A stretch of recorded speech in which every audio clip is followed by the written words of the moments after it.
এখানের প্রশ্ন আসছে, মার্চ ফর গাজায় মিজানুর রহমান আজহারি মুনাজাত না করে স্টেজ থেকে চলে যাওয়ার কারণ কি? তিনি কি তাহলে আহলে হাদিস হয়ে গেছে? ভাই বোনের মিলন মেলাটা কি দুনিয়া পর্যন্ত শেষ? আখেরাতে কি দেখা পাবে না? একটা প্রশ্ন আসছে, এবারের পহেলা বৈশাখে অনেকে হালালভাবে আনন্দ শুভযাত্রা করছে, এমন উদযাপন কি বৈধ? কওমি অঙ্গনের একজন আলেম প্রকাশ্যে বলেছেন তিনি জিনের বিয়া পড়াইছে, এই বিষয়ে ইসলাম কি বলে? একটা প্রশ্ন আসছে, গ্রামে হাঁস মুরগি ছেড়ে দিয়ে পালতে হয় কিন্তু বেশিরভাগ অন্যের সম্পদ খেয়ে বড় হয়, এই বিষয়ে ইসলাম কি বলে? 6 রোজা রাখার পর সবাই বলে ঈদ পালন করতে হয়, এখন এই সম্পর্কে ইসলাম কি বলে? একটা প্রশ্ন আসছে, এবারের পহেলা বৈশাখে অনেকে হালালভাবে আনন্দ শুভযাত্রা করছে, এমন উদযাপন কি বৈধ? হালাল বলতে কি বুঝান? আমাদের ঈদ কয়টা বলেন তো? কি কি? হালাল বিনোদন মানে কি? হালাল বিনোদন মানে কি নাচানাচি করা, গান শোনা, গান গাওয়া, ঢোল বাজানো? রাসূল করিম সাল্লাল্লাহু আলাইহি ওয়াসাল্লামের যুগে ঈদ ছিল 2টা। কয়টা? 2টা। ঈদ কি? ঈদ মানে হলো আনন্দ। তো আনন্দটা কি? আনন্দটা তো মূলত তাদের জন্য যারা রোজা রাখছিল, আনন্দ তো তাদের জন্য যারা কুরবানি করে, কাকে খুশি করার জন্য? অজানা একটা আনন্দ আছে, কিন্তু ডেকসেট বাজাইছে, গান করছে, সিনেমা করছে, নাটক দেখছে, এইটা কি আনন্দ? না। এই বছর যেই আনন্দ দেখলাম বৈশাখে, কিছু কিছু হুজুররাও দেখছি নামছে, জোশের ঠেলায় হুশ হারাইছে, জোশের ঠেলায়। এইটা আনন্দ না। আপনি কোন হাদিস কোরআন দিয়ে বৈশাখের শুভ যাত্রাকে জায়েজ বানাতে পারবেন না। কিন্তু করছে, করে খিচুড়ি বানায় ফেলছে। কি বানাইছে? খিচুড়ি বানাইছে। আচ্ছা, আমি আপনাদেরকে একটা সহজভাবে প্রশ্ন করি, আমি জান্নাতে যাব কিনা এই গ্যারান্টি আমার কাছে নাই, আল্লাহ। কিন্তু আপনারা বলেন তো, সব হুজুর কি জান্নাতে যাবে? আসতে কইছেন। সব পীর কি জান্নাতে যাবে? আবার সব মূর্খ মানুষ কি জাহান্নামে যাবে? এটা ফয়সালা কার হাতে? এজন্য সাবধান থাকবেন। সবসময় একটা কথা বলি, আমি সওয়াব কম করি কিন্তু আমি যেন গুনাহ না করি। এই যে হুজুররা শুভযাত্রায় যে আপনারা যে গেলেন, কোন মাসালায়, কোন হাদিসে গেলেন? কেন গেলেন? কেন গেলেন? বরং আপনি ইসলামটাকে হালকা করে দিলেন। আপনি ইসলামের সাথে কি করলেন? ঠাট্টা মশকরা করলেন। ছেলে মেয়ে একসাথে, কি যে একটা অবস্থা। এটা যারা করার তারা করুক, কোনো অসুবিধা আছে? কিন্তু আমি করব কেন? আমি কেন করব? কিছু কিছু পোলাপাইন আছে মাদ্রাসায় পড়ে প্যান্ট শার্ট পরে। প্যান্ট শার্ট পরাটা নাজায়েজ না, কিন্তু মাদ্রাসায় পড়ে প্যান্ট শার্ট পরাটা হলো ইসলামের সাথে ঠাট্টা মশকরা করা। তুই যদি প্যান্ট শার্ট পরতে যা, তুই স্কুলে পড়, তুই কলেজে পড়, তোর মাদ্রাসা দরকার কি বেটা? এরকম আসেনি ভাই? তুই যাইয়া স্কুলে পড়, তুই যাইয়া কলেজে পড়, তোর তো মাদ্রাসা দরকার নাই। কারণ আমরা জানি মাদ্রাসায় পড়লে রাসূলুল্লাহ লেবাস লাগবে। আপনাদের মসজিদে একটা খতিব রাখবেন, উনি যদি প্যান্ট শার্ট পরে এখানে আসে, আপনি ওরে দিয়ে খুতবা দেওয়াইবেন? যে প্যান্ট শার্ট পরে সেও তো তার একটা নামাই দিব। কেউ আপনি ফাইজলামি করতে নাইছেন, সৌরতের এই অবস্থা কেন? এই জন্য ইসলামকে হালকা করে না। ইসলাম আপনার বাপ দাদা ধর্ম না। ইসলাম কোনো ব্যক্তির আবিষ্কৃত ধর্ম না যে মন গড়া আপনি পাল্টে দিবেন। এই হুকুম আসছে কার কাছ থেকে? সুতরাং হালাল বিনোদন বলতে আপনি যেটা বুঝাইছেন এটা না। শুভ যাত্রাটাই তো শিরকি কথা, বলেন। শুভ যাত্রা শব্দটাই শিরকি কথা। ওই যে ওয়াল কাদরি খাইরিহি ওয়া শাররিহি মিনাল্লাহি, আমার ভালো মন্দ আসে কার কাছ থেকে? আল্লাহ পাকের কাছ থেকে। আল্লাহ এই জাতিকে সহি বুঝ দান করুক। এখানের প্রশ্ন আসছে, মার্চ ফর গাজায় মিজানুর রহমান আজহারি মুনাজাত না করে স্টেজ থেকে চলে যাওয়ার কারণ কি? তিনি কি তাহলে আহলে হাদিস হয়ে গেছে?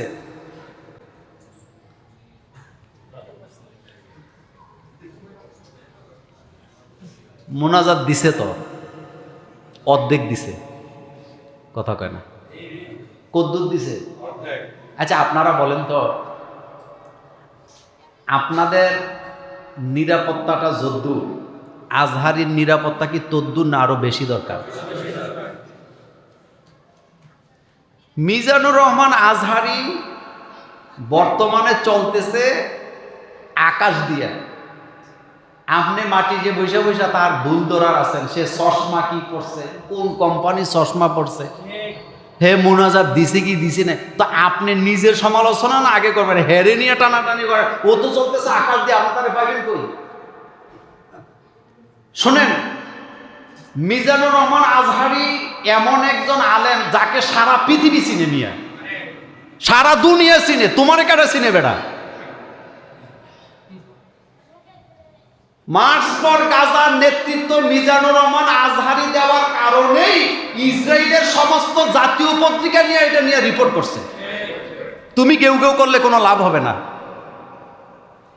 বাংলাদেশের আন্দোলনের নিউজ কোন দেশে? ইসরায়েলে। হে কি চশমা পড়ছে, হে মুনাজাত, তোমার বলছে কেন মুনাজাত দেয় নাই, সে মুনাজাত দিছে। কিন্তু যখন তাকে জানানো হয়েছে আপনি এখান থেকে দ্রুত যাইতে হবে, নতুবা পরে আপনাকে এখান থেকে নিতে কষ্ট হবে, তখন সে উঠে চলে গেছে। তো মুনাজাত দিছে না, তোমার কইছে কেন? মূল কথা হলো, দেখতে না রে যারে চলন বা কাতা। তুমি কারে নিয়ে কথা বলতেছো? তোমার দিশা ঠিক আছে নি? মার্চ ফর গাজায় যারা নেতৃত্ব দিছে তারা বাংলাদেশের আইকন। মিজানুর রহমান আজহারি, আল্লামা মামুনুল হক, তারপরে শায়েখ আহমদুল্লাহ, তারা নেতৃত্ব দিছে না? আর তাদের নেতৃত্বে সমস্ত দলের লোকেরা কি হয়েছে? এক হয়েছে। বাংলাদেশের ইতিহাসে সমস্ত দলেরা কোনো আন্দোলনে এইভাবে একসাথে গেছে আপনি একটা আন্দোলনও আর দেখাতে পারবেন না। 54 বছরে যেটা হয় নাই, মার্চ ফর গাজায় সেটাই হয়েছে। এখানে সব দলের লোকেরা ছিল, কিন্তু সেখানে রাজনৈতিক কোনো পরিচয় ছিল না। আর আশ্চর্য হবেন, এই মিটিংয়ের খবর ইসরায়েলের সমস্ত পত্রিকার হেডলাইন ছিল যে বাংলাদেশে লক্ষ লক্ষ মানুষেরা ইসরায়েলকে, নেতানিয়াহুকে, এরপরে কি বলে ভারতের মোদিকে কি দিয়ে ভিড়াইছে? কথা কন নাকি? জুতো দিয়ে ভিড়াইছে। তো যারা আজহারি সমালোচনা করছে, তুই বিষ খাইয়া মরল, কেউ যায় আসে না। যারা সমালোচনা করে তারা যদি পল্টন ময়দানে বিষ খায় যে ইসরায়েল এর বর্বর হামলার প্রতিবাদে বিষ খাইলাম, কোন পত্রিকায় লিখব না, তবে ছাগল দুইটা মরি গেছে। শোনেন, সবার দ্বারা সব কথা মানায় না। কুমিল্লার কান্দির ফারে দাঁড়ায় যদি আমি মাইক নিয়ে কই আজকে সারাদিন কোনো অটোরিকশা কুমিল্লা শহরে চলবে না, কেউ মানবনি আমার কথা, তো পাগল হয়ে গেছে হুজুর। কিন্তু ডিসি সাহেব নিজে যাওয়া লাগবে না, প্রতিনিধি দিয়ে যদি বলে ডিসি সাহেবের অর্ডার, আজকে সারাদিন কুমিল্লা কোনো অটোরিকশা চলবে না, কারো বাপের ক্ষমতা নেই অটোরিকশা চালানো। এটাকে বলে যার কাজ তারই সাজে, অন্যে গেলে লাঠি মারে। বলেন, যার কাজ অন্যে গেলে লাঠি মারে। সুতরাং দেখতে না রে যারে চলন বাঁকা তার, এগুলা বাদ দিতে হবে। হিংসা বিদ্বেষ বাদ দেন, হিংসা বিদ্বেষ বাদ দেন। মামুনুল হকরে নিয়ে কত নাটক করছেন, বেটার বিয়ার কাবিন নেই, তো তোর বিয়ার কাবিন আছে নি? চাইছে না, কাবিন চাইছে না, এখন তারা আসেনি, অস্তিত্ব আসেনি। চিন্তা করছেন, হেতে জিনা করে হোটেলে যায় করোনারির সাথে ঘুমায়, হেতের কোনো দোষ নাই, কিন্তু মামুনুল হক সাহেব বিয়ে করছে, এটা নাকি অন্যায় হয়ে গেছে। তো মামুনুল হক কি তোর মতো হিজড়ানি বেড়া? মামুনুল হক জমিদার বংশের ছেলে। মামুনুল হক কোন ফেতরা খাওয়িনার পোলা না। মামুনুল হকের দাদা এদেশে জমিদার ছিল, তার বাবা বাংলাদেশের সর্বশ্রেষ্ঠ সাইকোলজিস্ট ছিলেন।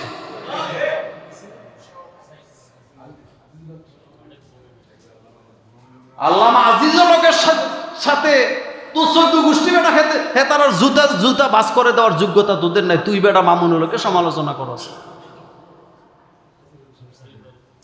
এই যেন টিক্কায় বাতে সারে নিন্দে। বুঝেননি কথা? টিক্কা ছিলেন আপনারা? হুক্কা খাইতো যে টিক্কায় কয় বাতে সারে, তুই আঁকা বাঁকা কেন? তো টিক্কা তুই কেডা? হ্যাঁ, কত কালা। মামুনুল হকরা এই দেশের জমিদার ফ্যামিলির লোক, আলেম ফ্যামিলির লোক, সাইকুল হাদিসের রক্ত তাদের শরীরের লোক। আমি চিন্তা করছেন? তার এক একটা হুঙ্কার বাতেলের কলিজার মধ্যে কাঁপন ধরায়। মামুনুল হকের এক একটা হুঙ্কার দিল্লির মসনদে যেয়ে ধাক্কা দেয়।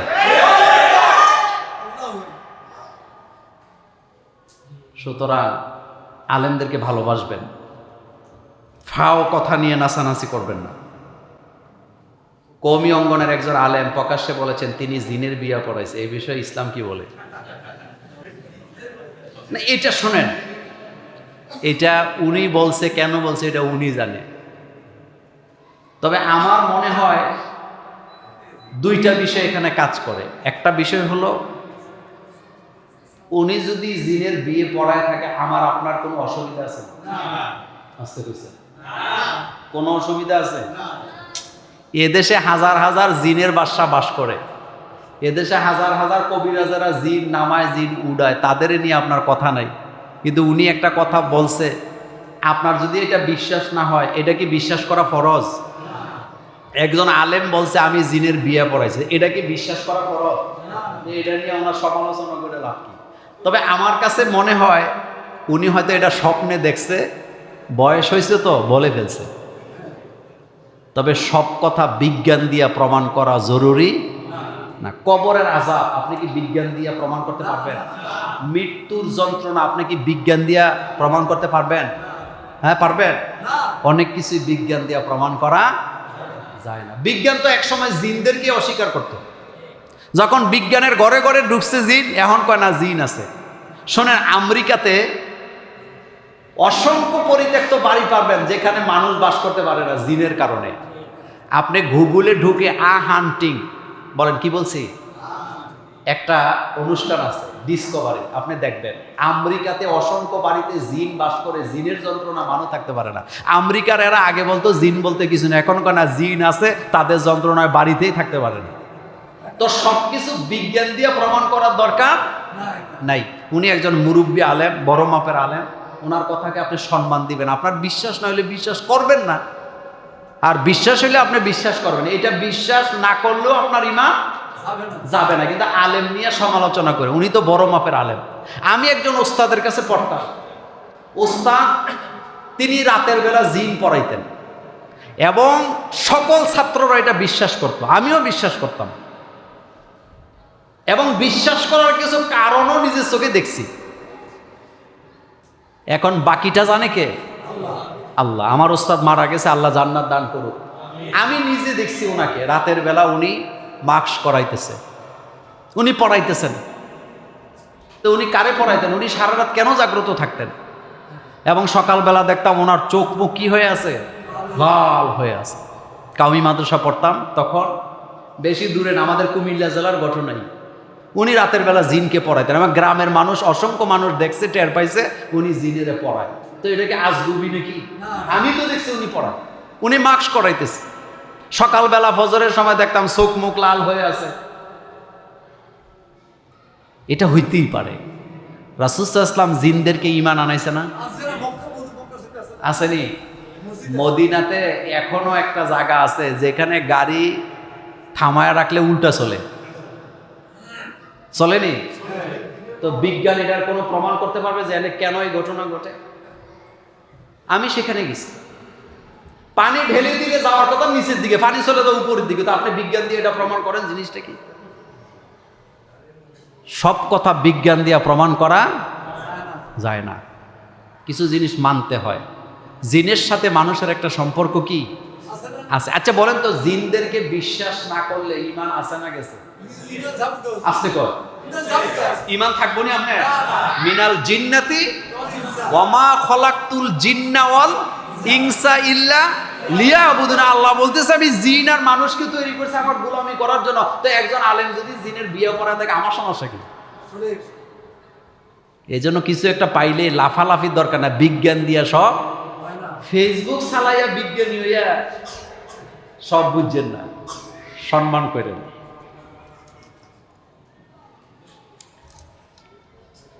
একটা প্রশ্ন আসছে, গ্রামে হাঁস মুরগি ছেড়ে দিয়ে পালতে হয়, কিন্তু বেশিরভাগ অন্যের সম্পদ খেয়ে বড় হয়, এই বিষয়ে ইসলাম কি বলে?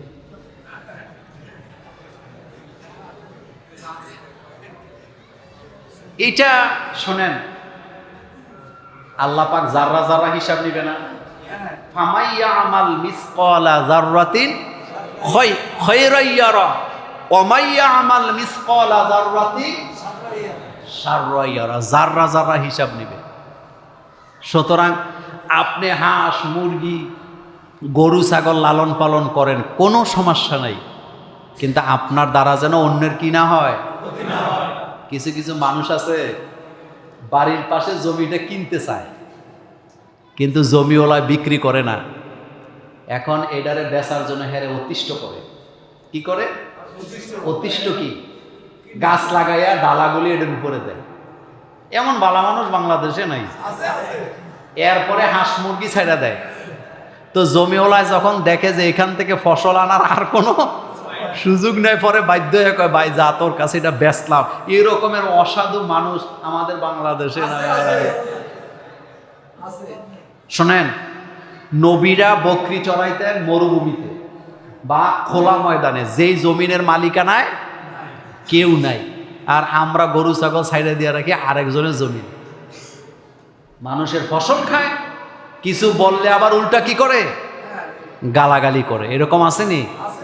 আছে। সেজন্য আপনি এটা পরের হক আপনি নষ্ট করতেছেন। এই জিনিসের মধ্যে ওর হক আছে। এজন্য আপনি বাড়ির সাইডে যে গাছ লাগাইছেন, এই গাছের ডালা, এই গাছের ছায়া যদি অন্যের জায়গায় যায়, তাইলে ওই ব্যক্তির হকও আপনার গাছের মধ্যে কি স্বীকার করে না? স্বীকার করে না তো। কিন্তু ওই বাড়ির ছেলে যদি একটা ঢিক মেরে একটা বড়ুই নেয়, আপনি তারে গালাগালি করতে করতে 14 গোষ্ঠীর গোসল করাই দেন। কিন্তু এই চিন্তাটা নাই যে তার বাড়িতে তো আমার ডালাটা গেছে। এই জন্য সচেতন হওয়া লাগবে। ইমানের শর্তই হলো কি হওয়া? সচেতন হওয়া, আমার দ্বারা যেন কারো কোনো ক্ষতি না হয়। ভাই বোনের মিলন মেলাটা কি দুনিয়া পর্যন্ত শেষ? আখেরাতে কি দেখা পাবে না? দেখা হবে, কিন্তু সম্পর্কের কোনো কি নেই। কেউ কারোরে কোনো সাহায্য করবে না। জান্নাতে যখন যাবেন, বড় ভাই ছোট ভাই, বড় বোন ছোট বোন এরকম থাকবো নাকি? বড় লোক ছোট লোক থাকবে নাকি? সবাই আস্তে করে, সবাই সমান, এক। আল্লাহর বান্দা, আল্লাহর গোলাম। বলেন আল্লাহর কি বান্দা। আল্লাহ কোরআনে বারবার বলছে, তোমাদের ছেলে মেয়ে ভাই বোন আত্মীয় স্বজন কোনো কাজে, যে জিনিস কোনো কাজেই আসে না, এটা সম্পর্ক থাকলেই কি আর না থাকলে কি। স্বামী তার স্ত্রীকে দেখে ভেগে যাবে, স্ত্রী তার স্বামীকে দেখে ভাগ্যে যাবে, ভাই তার বোনকে দেখে, বোন তার ভাইকে দেখে, বন্ধু তার বন্ধুকে দেখে পালায় যাবে।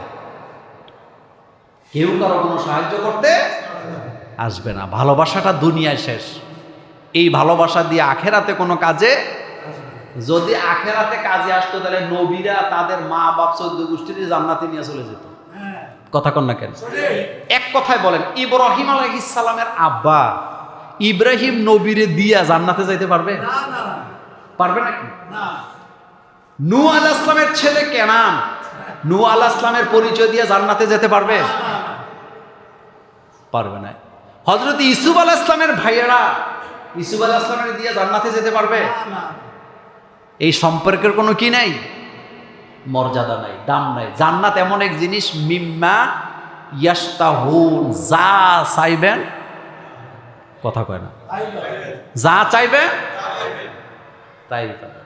এক পিসা হুজুর নাকি ওয়াজ করছে রাতের বেলা, মিম্মা ইয়াশতাহুন, যা চাবা জান্নাতে তা পাবা।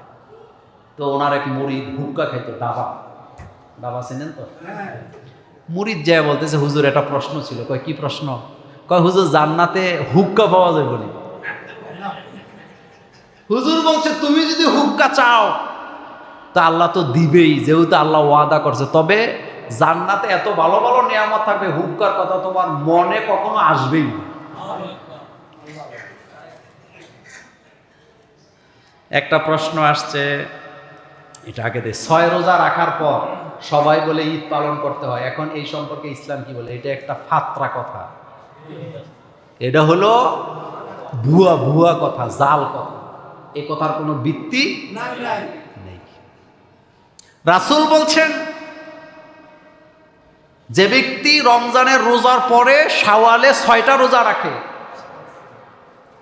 কানাকা সিয়ামে দাহার বলা হয়েছে, সে যেন সারা রাত বছরই রোজা রাখে। ঈদ আবার কি? এডি করে আমাদের দেশের মহিলারা, এডি করে। কিছু কিছু মহিলা আছে, মুরব্বীরা করছে আমরা করি, কি ঈদ করে না? ঈদ একা হয় না, ঈদ হয় সবাই রেনিয়া। তবে এই সিয়ামের রোজার কোনো ঈদের অস্তিত্ব।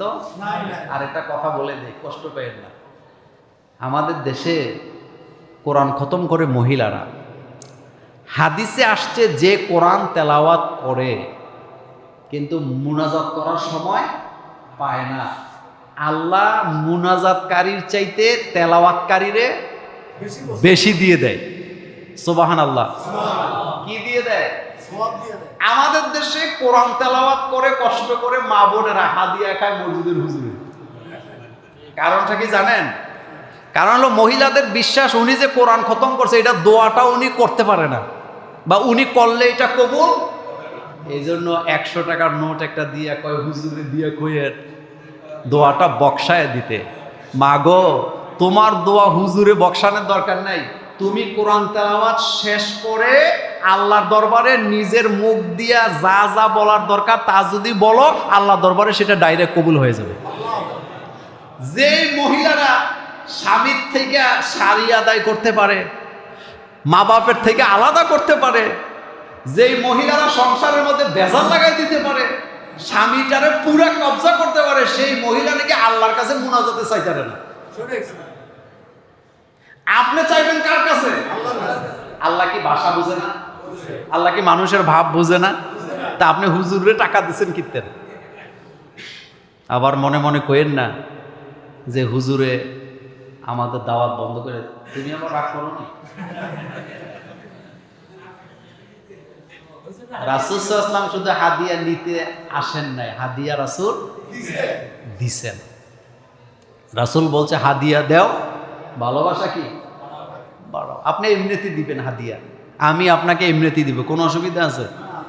অসুবিধা নেই। কিন্তু ওই যে দোয়াটা হুজুরেই করা লাগবে, এই বিশ্বাস আছে তো অনেক মহিলার, এডি বাদ, এডির সাথে কোনো সম্পর্ক নেই। শেষ কথা আজকের আমার একটা প্রশ্ন। আসসালামু আলাইকুম। ওয়ালাইকুম আসসালাম। আমি একজন বিবাহিত মেয়ে, আমার বিবাহ হয়েছে 3 বছর, কিন্তু সে 1-1.5 বছর ধরে আমার কোনো খোঁজ খবর ভরণ পোষণ দেয় না। সে প্রবাসে থাকে, সে বলে আমার ইচ্ছে হলে চলে যেতাম, কখনো আমাকে সে ডিভোর্সও দিবে না। তার জন্য বিবাহ আসে, আমি কি তাকে ডিভোর্স দিয়ে বিবাহ বন্ধনে আবদ্ধ হতে পারবো কিনা?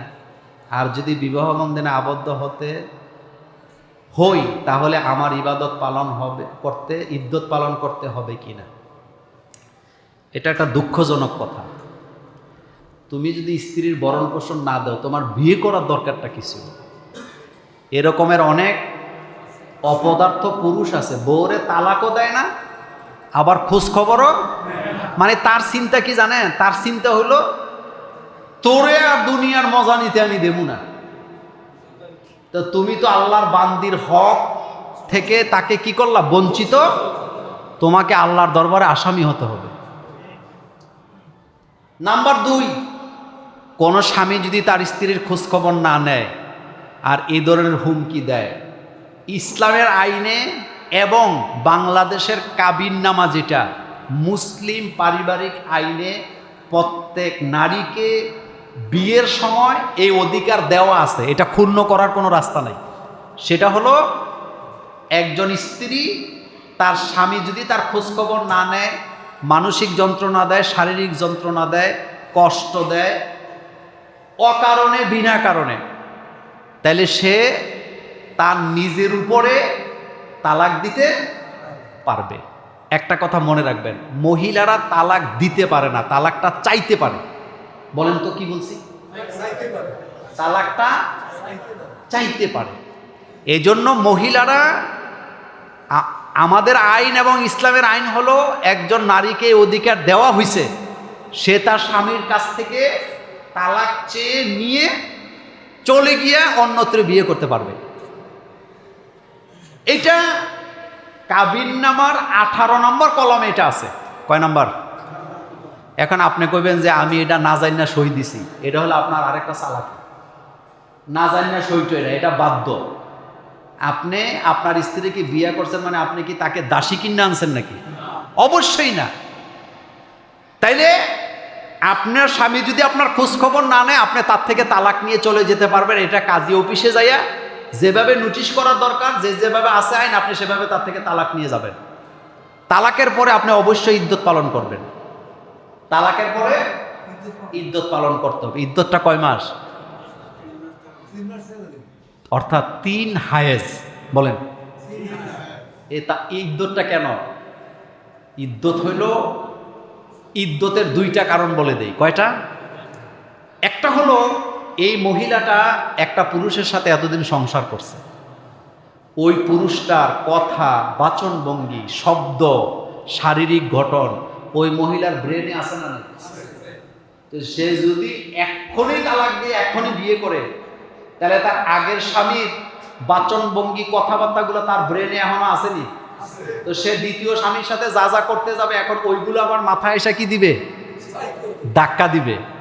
এই জন্য এটা আগে ডিলেট, এই সফটওয়্যার কি ডিলেট, নতুন করে নতুন স্বামীর সফটওয়্যার ডাউনলোড করতে হবে। নাম্বার 2, একজন মহিলার গর্ভে বাচ্চা আছে কি নাই এটা বোঝার জন্য কয়টা হায়েজ লাগে? কথা কয় না? 3টা হায়েজ লাগে। এটা হলো ইসলামে, ইসলাম এমনি এমনি দেয় নাই। সেজন্য 3টা হায়েজ পর্যন্ত অপেক্ষা করবেন। সব ধুয়ে মুছে শেষ হয়ে গেছে, এখন আপনি কি করতে পারবেন? বিয়ে করতে পারেন। শুধুমাত্র খোলা তালাক, যেটা বিচ্ছিন্ন অবস্থায় খোলা তালাকের কথা বলা হয়েছে, যে খোলা তালাকের ইদ্যত হইল 1 মাস। তবে হানাফি মাযহাবে কয় মাস? 3 মাস। এটা উত্তম, এটাই করবেন। আল্লাহ আমাদেরকে বুঝার তৌফিক দান করুক। আর এই বোনকে আমি বলবো, কোনো রাস্তাই যদি না থাকে, আপনি তার থেকে তালাক নিয়ে আপনি অন্যত্র বিয়ে বসতে পারবেন। আপনার ইবাদতের কোনো সমস্যা নেই, তবে আপনাকে ইদ্যত পালন করেই তারপরে আপনি ইদ্যত পালন করবেন। আপনার তালাকনামার দলিলপত্র নিজের কাছে রেখে তারপরে আপনি অন্যত্র বিয়ে করবেন। আল্লাহ আমাদের সকলকে কবুল করুক। আসসালামু আলাইকুম। একটা কথা বলি, সেটি হলো এই বাইতুল মোকাররম থেকে একটি কথা বলা হয়েছে, প্রত্যেকটা মসজিদে যেন 1:30টায় জুমার জামাতটা শুরু করা। আসলে এটা হওয়া উচিত। আমাদের দেশে এক এক মসজিদে এক এক টাইম, এটা নিয়ে এক ধরনের ধুমরুজাল আছে। এই জন্য আপনারা এক জায়গা থেকে আরেক জায়গায় গেলে টেনশনে থাকেন যে কয়টায় জানি জামাত। কিন্তু সমগ্র বাংলাদেশে যদি একই টাইমে নামাজ হয়, আর কোনো টেনশন আছে? এই জায়গায় এই সমস্যাটা। এই জন্য মূলত এই অর্ডারটা দেওয়া হয়েছে। এটা নিয়ে অনেকে নেগেটিভ কথা বলছেন, আমি এখানে নেগেটিভ কিছু দেখি না। যেমন আজকে আমি কুমিল্লাতে আছি, আমার এখানে মসজিদে মনে করেন 1:30টায় জামাত, কিন্তু আমি কালকে রাজশাহীতে গেলাম, ওখানে যদি 1টায় জামাত হয়, তাহলে আমার জন্য এখানে আমি একটা বিড়ম্বনায় পড়ার সম্ভাবনা আছে না? কিন্তু সমগ্র বাংলাদেশে যদি আমার জানা থাকে যে সমগ্র বাংলাদেশে জামাত 1:30টায়, জামাত কয়টায়, তাহলে আপনি যেখানে যান আপনার কোনো কি নাই, টেনশন নাই। আপনি ঘড়ি কাটা দেখবেন জানেন আপনি মসজিদে 1:30টায় জামাত, আপনি যেখানে 1:30টা বাজবে 1-2 মিনিট আগে দাঁড়ায় গেলেন, আপনি নামাজ পড়লেন, আপনার নামাজটা ছুটে যাওয়ার কোনো সম্ভাবনা। তবে আরেকটা কাজ হওয়া দরকার, সেটা হলো সমগ্র বাংলাদেশে সকল মসজিদের জুমার খুতবা হওয়া দরকার একরকম। কথা কন না কেন? কয় রকম? তাইলে আর বেদাতিরা বেশি সুবিধা করতে পারবে না। কারণ হক একরকম হয়, কিন্তু যেটা না হক এটা বিভিন্ন রকমের হয়। যেমন একটা কথা বুঝাই, এসএসসি পরীক্ষাতে একটা অঙ্ক আসছে, 10 লক্ষ ছাত্রছাত্রী পরীক্ষা দিছে। কয় লক্ষ? এবার বলেন তো, যাদের অঙ্কটা হইছে তাদের রেজাল্টটা কয় রকম? মনোযোগ আছে না আপনাদের? বলেন, যাদের অঙ্কটা সঠিক হয়েছে তাদের রেজাল্টটা কয় রকম? কিন্তু যারা ভুল করছে তারা তো কোনো রকমই নাই। কথা ঠিক না?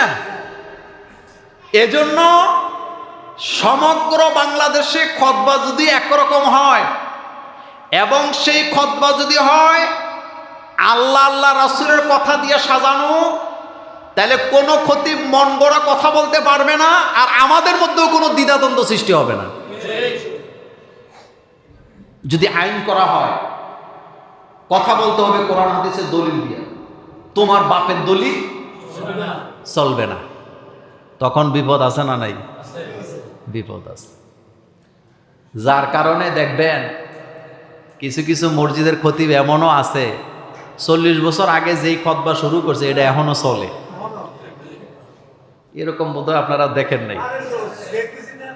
আবার যুবকরা যখন বলে যে এই খতিব দিয়ে আমাদের চলবে না, এখন আধুনিক যুগ, সবাই শিক্ষিত, মুরব্বীরা কয় হ্যাঁ তোর কথা আমি বলি, 40 বছর ধরে ইমামতি করতেছে।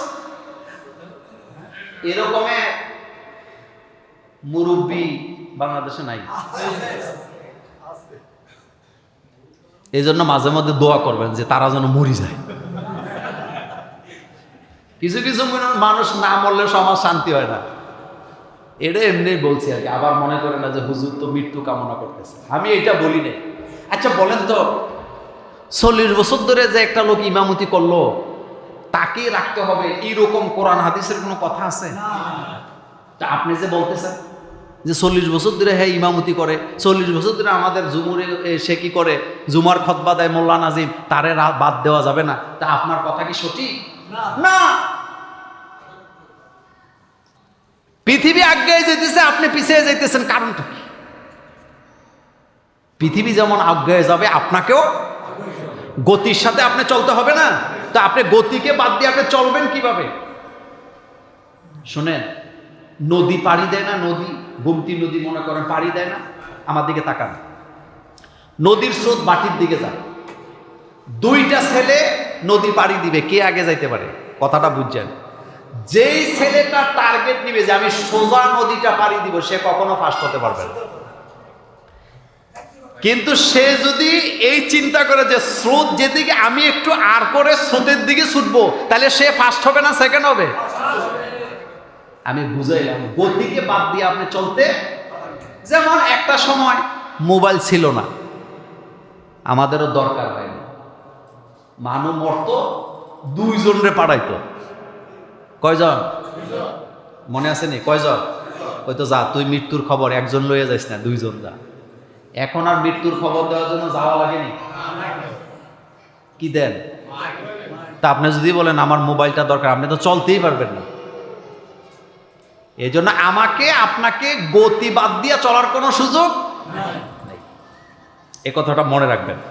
সেজন্য আমি এটাকে স্বাগত জানাই। আমি মনে করি প্রত্যেকটা জুমার খুতবা প্রত্যেক মসজিদে একরকম হওয়া দরকার। আর আরেকটা হলো সময়টা যেন একই সময়ে হয়, তাইলেই আমাদের মধ্যে একটা কি আসবে, ভ্রাতৃত্ব সৃষ্টি হবে। সকল মসজিদের কথা হবে কয় রকম? একরকম। তাইলে আপনারা যারা সাধারণ মানুষ আছেন, আপনাদের কোনো বিভ্রান্তি হওয়ার সুযোগ কি নাই। আল্লাহ যেন আমাদেরকে কবুল করেন, আমরা বলি আমিন।